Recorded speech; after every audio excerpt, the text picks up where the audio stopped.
Now, government, meanwhile, has lambasted the Mail and Guardian weekly newspaper for its report today, stating that there are no SANDF crew who are willing to take the journey to repatriate the South Africans who are stuck in the epicenter of the coronavirus outbreak. That's Wuhan city in China. The weekly newspaper is quoted as saying, is quoting a senior official intimately familiar with the discussions, revealing that the Defence Force personnel are unwilling to man the aircraft. Well, is this true? We find out now. On the line is a spokesperson for the government, Phumla Williams. Ms. Williams, is it true that no SANDF crew want to go to Wuhan? Good morning, good morning, Dan, and good morning to the viewers. I think I want to start by saying that the article by Mail and Guardian this morning is shameful. It's shameful to South Africans. It's shameful to our Defence Force. There is no truth in what they are saying. Then I want to remind South Africans that the South African Defence Force received an instruction from the Commander-in-Chief that they should form part of the team that was going to repatriate South Africans that were happened to be in Wuhan, which is an area that is under a lockdown. Nowhere have I participated in a meeting or logistical planning where there was even a hint of some of the Defence Force that are not keen. And I'm saying it with confidence because I am in the team that is planning for this repatriation. And remember, I want to remind South Africans also, from the moment the President announced, is that the South Africans that we are going to fetch are not South Africans that are sick. And we have assured South Africans that the process of repatriation is going to be done in line with the World Health Organization protocol. So in no way are we going to be repatriating a person who has been tested, because remember, all of them will be tested even before they take on to the plane.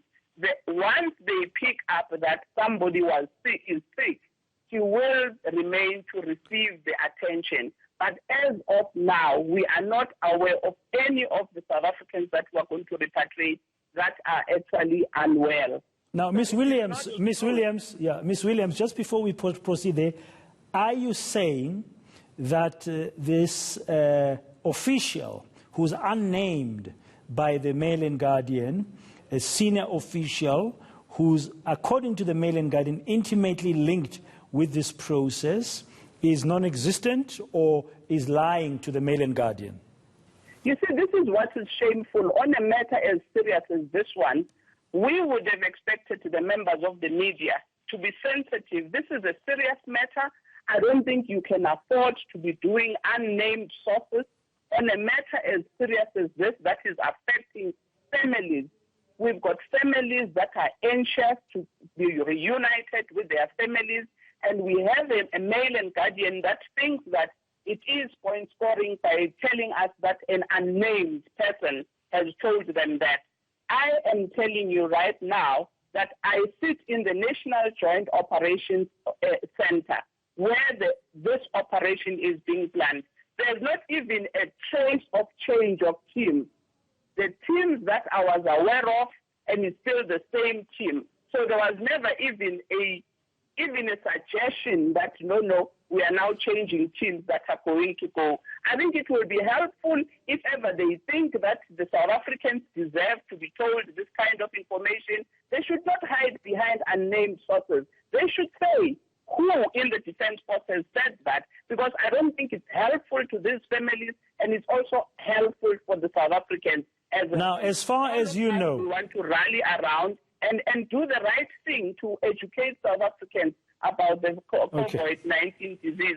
People want to take charge and participate in making sure that they contribute in making sure that they do not particularly get themselves infected. I would have been happier if Mail and Guardian had run a headline news of educating South Africans what this disease is all about. and what they need to do to make sure, which is what a number of media houses, I must say, I would like to even commend, a number of media houses have done the right thing, because that's the right thing of a patriotic South African and also a journalist, to educate South Africans, because at the end of the day, we want to come out from this challenge being with flying colors in terms of managing the education. Ms. Williams, Ms. Williams, you're making a couple of points there, but I just want to go back to this article. Yes, you are saying, as far as you know, you sit in that Joint Operations Committee.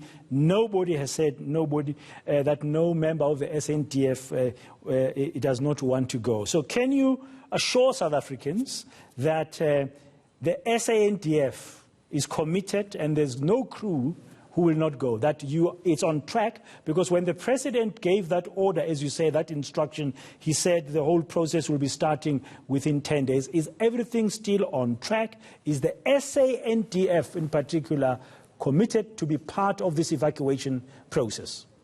I want to categorically explain to South Africans that the South African Defence Force is central in the operation that will be taking place in not so distant future.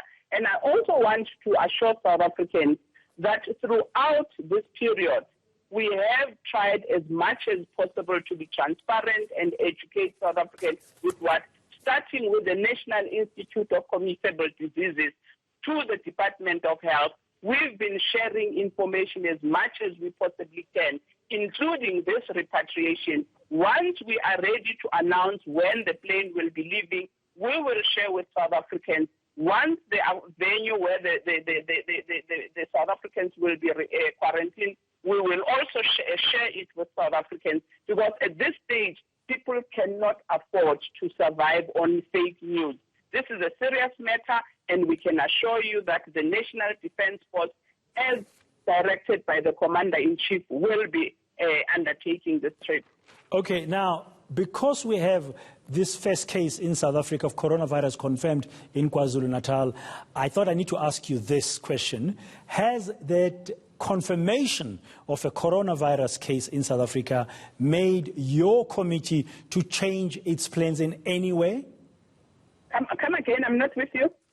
I'm saying now that the first case of coronavirus has been confirmed in KwaZulu-Natal, has this confirmation of the first COVID-19 case in our country having an impact? Is it having an impact on your plans to evacuate South Africans from China? Then nothing has changed. As I indicated, we are fetching South Africans that in no way are infected with the virus. But having said that, we said that when we get there, we will check. Okay, thank you very much. Phumla Williams speaking on behalf of the South African government.